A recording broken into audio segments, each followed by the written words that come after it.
Halo teman-teman, selamat datang di Value Stock.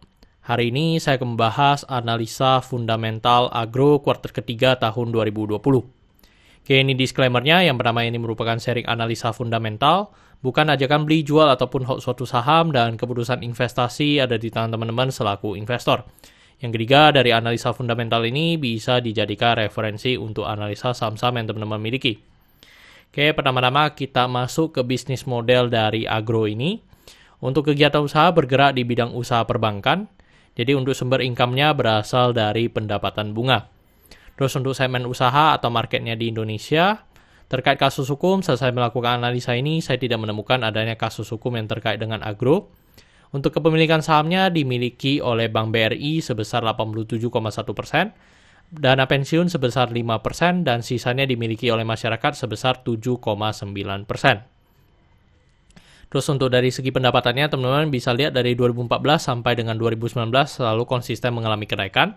Dan untuk kalau kita lihat secara kuartal 3-nya, dari 2019 dengan 2020 tidak mengalami kenaikan ataupun penurunan. Dan kita bisa asumsikan kuartal keempatnya memiliki kinerja yang sama dengan kuartal 3, maka sampai akhir tahun akan mengalami penurunan sebesar 4,8%. Tetapi kita masih belum tahu ya sampai dengan laporan keuangan ini keluar. Terus dari segi net profitnya dari 2014 sampai 2018 mengalami kenaikan dan 2019 mengalami penurunan, dan kalau kita lihat secara kuartal 3 untuk 2019 dengan 2020 mengalami kenaikan sebesar 66%. Terus kita asumsikan kuartal keempatnya memiliki kinerja yang sama dengan kuartal 3, maka sampai akhir tahun akan mengalami penurunan sebesar 33,7%. Tetapi kembali lagi kita harus tunggu sampai laporan keuangannya keluar. Dan kalau 2018 ke 2019 ini mengalami penurunan karena mengalami kenaikan beban operasional yang cukup tinggi ya teman-teman.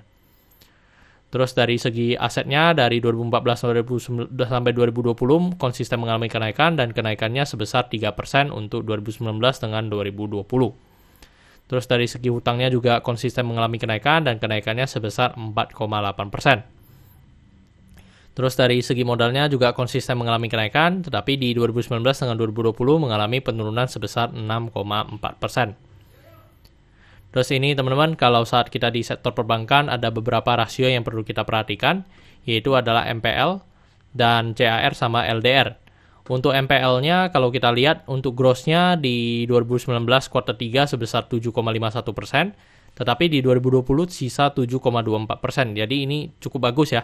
Tetapi kalau kita acuannya standar BI yang di bawah 5%, jadi untuk gross-nya memang tidak masuk ya. Tetapi kalau kita lihat dari MPL net-nya dari 4,86% menjadi 3,29%. Jadi ini sangat bagus ya, yang dimana dari mengalami penurunan hampir 1,6% dan kita di masa pandemi seperti sekarang. Terus untuk dari CAR-nya dari 24,4% menjadi 22,6%, ini masih sangat bagus, yang dimana yang standar BI pun hanya 9%. Terus dari LDR-nya dari 93,33% menjadi 86,56%. Jadi LDR ini kan loan to deposit ratio ya, yang dimana pinjaman di luar daripada deposit yang masuk lebih banyak yang keluar nih di 2019. Tetapi di 2020 ini mengalami penurunan sedikit, dan menurut saya ini sangat bagus teman-teman. Yang dimana di masa pandemi kemungkinan gagal bayarnya itu lumayan tinggi. Jadi biasanya sih dari sektor perbankan juga pasti akan menahan dana mereka. Terus ini adalah summary laporan keuangannya dari 2014 sampai 2020. Dan di sini saya akan banyak membahas tentang rasio keuangannya. Yang pertama adalah MPM. Untuk MPM di 2020 ini hanya sebesar 1,69%. Jadi ini sangat kecil ya dibandingkan dengan kalau dari 2018 dengan sampai 2014, yang dimana MPM-nya rata-rata di sekitar 10 sampai dengan 12%. Terus di 2019 juga hanya di sekitar 2,43%. Terus dari segi EPS-nya di angka 2. Dan kalau kita lihat secara historinya, untuk EPS-nya rata-rata sekitar 7, 8, atau 10 ya. Jadi bisa kita asumsikan sekitar 7 atau 8. Terus dari segi per di 2020 ini menjadi sangat tinggi karena kenaikan harganya yang cukup signifikan ya dari 2019 ke 2020. Terus juga yang kedua dari segi EPS-nya memang masih sama. Jadi itu membuat pernya menjadi sangat tinggi. Tetapi kalau kita lihat secara historinya, mungkin kita bisa mendapatkan pernya sekitar 30 sampai 60 ya teman-teman. Terus untuk dari book value-nya, Untuk book value-nya di 199 untuk sekarang. Dan kalau kita bandingkan dengan harga sekarang di 930, maka kita bisa mendapatkan PBV-nya di 4,67 kali. Dan ini bisa dikatakan untuk saham agro ini cukup mahal ya. Dan kalau kita lihat dari segi historinya pun, memang paling tinggi hanya di 3 kali. Terus dan itu pun dengan net profit yang lebih bagus dibandingkan dengan 2020 ini. Terus dari segi DER-nya, untuk DER-nya di 5,64 kali, dan untuk sektor perbankan memang rata-rata DER-nya itu di atas 3 atau di atas 4 ya teman-teman.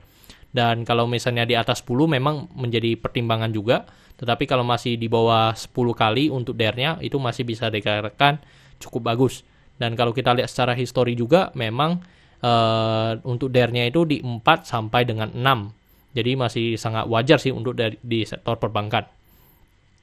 Terus untuk ROE-nya di 0,81%, dan ini juga kurang bagus ya teman-teman, yang dimana ya di bawah 9% yang saya anut. Terus kalau kita lihat dari secara histori juga memang ROE-nya masih di bawah 9%. Terus dari segi ROA-nya di 0,12%. Dan memang secara histori juga memang tidak pernah mencapai ROA-nya sampai 1%. Oke teman-teman, saat saya melakukan analisa saham agro ini untuk harga sekarang di 930, dan dari analisa fundamental saya bisa mendapatkan nilai intrinsik dari saham agro ini sekitar Rp200. Jadi masih memiliki margin of safety minus 78,5%. Terus ini adalah kesimpulannya yang bernama dari produk dan jasa. Untuk produk dan jasa saya berikan status oke karena saya melihat perusahaan ini mampu bertahan 5-10 tahun ke depan. Dan di mana Bank BRI ini kan mau menjadikan agro ini menjadi bank digital ya. Terus dari segi GCG saya berikan status oke karena memiliki pemegang saham mayoritas dan tidak memiliki kasus hukum. Untuk dari revenue dan net profit saya berikan status oke karena mengalami kenaikan dari segi kuarternya, dan untuk dari tahunannya kita harus menunggu sampai laporan keuangannya keluar. Untuk dari segi aset saya berikan status oke karena mengalami kenaikan.